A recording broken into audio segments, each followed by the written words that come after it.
earlier. Absolutely. Kobe Bryant passed away at the age of 41, helicopter crash. Him and his 13-year-old daughter, Gigi, were on this helicopter. 9 total people were killed, including college baseball coach, legend John Altobelli, his wife, and 13-year-old daughter, who was a teammate of Gigi on the basketball team. So, but let me share one reason why Kobe is so dope.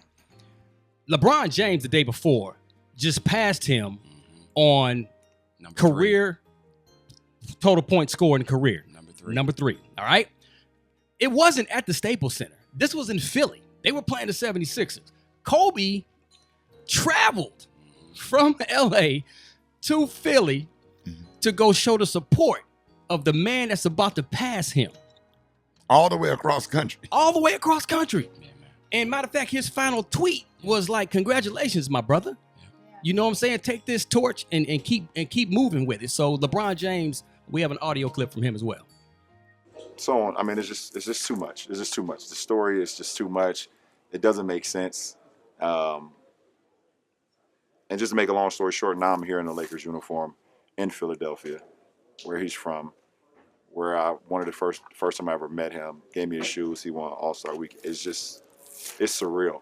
It doesn't make no sense, but the universe just puts things in your life, and when you live in the right way, or you just giving everything to whatever you're doing, things happen organically, and it's not supposed to make sense, but it just happens. And I'm happy to be in any conversation with Kobe Bryant, one of the all-time greatest basketball players to ever play, one of the all-time greatest Lakers. The man got 2 jerseys hanging up in Staples Center. It's just crazy. Wow. Yeah. Wow. We have on Jeff, you wanted to respond to that? No, I mean, listen, man, it's I'm appreciative of the love and support that's coming out. I mean, these kind of stories about Kobe being in Philly just earlier, just again speaks to who he was as a man. Like, he didn't have to do did that. You see that clip when LeBron went over there and hugged him? He was sitting over there, and he went over there and you know, just to see Kobe there with his coat on and the skull cap on and the smile he had on his face. But one of the best things, man, is men loving and supporting other brothers. Right. And when we don't see it all the time, and sometimes it's fake.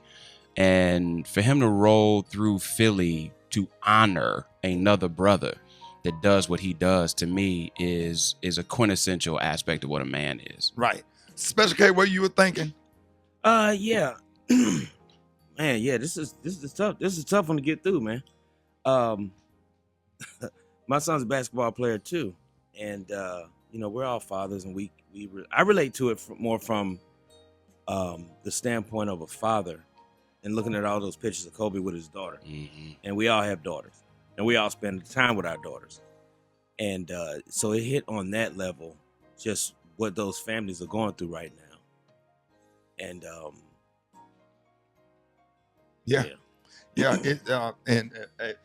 we have Josh Powell. That was Kobe's teammate on the Lakers. We got Josh Powell. Good morning. Good morning. Good morning. How's everybody doing? Man, good, man. 2-time NBA championship winner, former Los Angeles Laker. You know, I know it's a lot, and thank you so much for joining us this morning as we remember Kobe. And you had an opportunity to play with Kobe in 2008 and 2010 and won 2 NBA championships with him. What was one of the lessons that you learned from Kobe? His excuse my voice.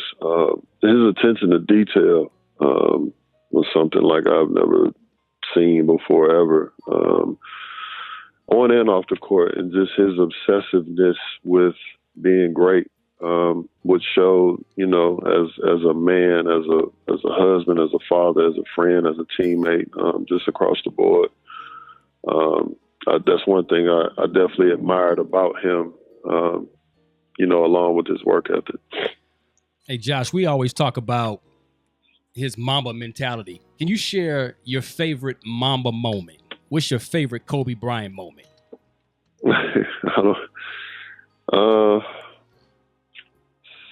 Something that was a little bit different, but it just goes to show that, like, the competitor he was, because we sat together on the plane, and I remember we would just play like games of checkers, you know, and little things like that would turn into like a 20 to 30-minute thing because he was just that competitive and didn't want to lose. Like, it was like we playing chess. I'm like, bro, come on, this is checkers. But that's just how he was, you know what I mean? Like, did not want to lose, and if he did, he took that personal. That was just something about his nature, and I appreciated that about him.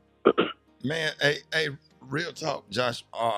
Man, thank you so much for joining us this morning. Jeff, you want to add anything? No, I think one of the things, man, is that a lot of people understood Kobe was private, man. What's a funny memory you had? What's one of the times that he just made you laugh? I don't. I mean, so many times. I think that's the thing that people, you know, obviously the way he went from the transition. You know, he went from number 8 to number 24. You know, the things that you heard early on in his career. You know, definitely my experience there was a lot different. But all in all, like, I understood why you would hear the things that you heard even early on. You know what I mean? Because you got to be a certain type of way to have that type of greatness. Mm-hmm.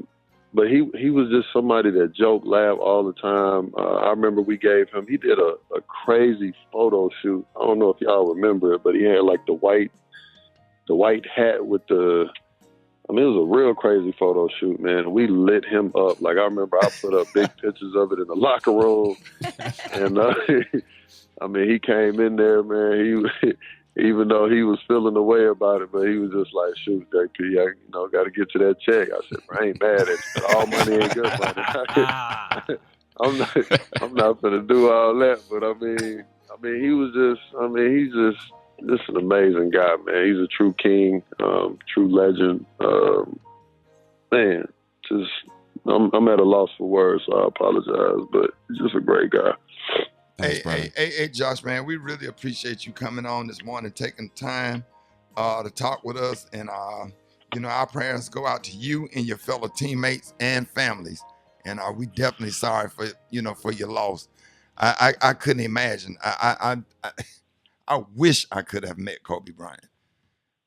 Yeah, I do want to say this, though. I think with his passing, I think we all should do a better job of just being present, you know, and hugging on the people that are there for us and our loved ones, and enjoy our families and enjoy our kids a lot more than what we're doing. You know, I do want to take time and just shout Vanessa out. You know, I couldn't even imagine losing her husband, but she lost her daughter as well. And, you know, I know a lot of us are talking about him, but I know that's got to be tough that she was following in his footsteps. I mean, just a spitting image of him and his game, and, you know, she definitely was going to go, you know what I mean? And she could have been something crazy, but I just love on somebody today, you know, if I could say anything, because it just goes to show, man, we're blessed to wake up and see another day. This is crazy. Yeah. Hey, man, Josh Powell, Kobe's teammate on the Lakers, man, thank you. Thank you so much for joining us this morning, Josh, man. Sorry for your loss, man. And don't be a stranger to the show. Appreciate you, bro. Thanks, brother. Thank you. All right, y'all. Coming up, man, we're going to be talking about our favorite memories of Kobe. 5 before the top of the hour, Rickey Smiley Morning Show.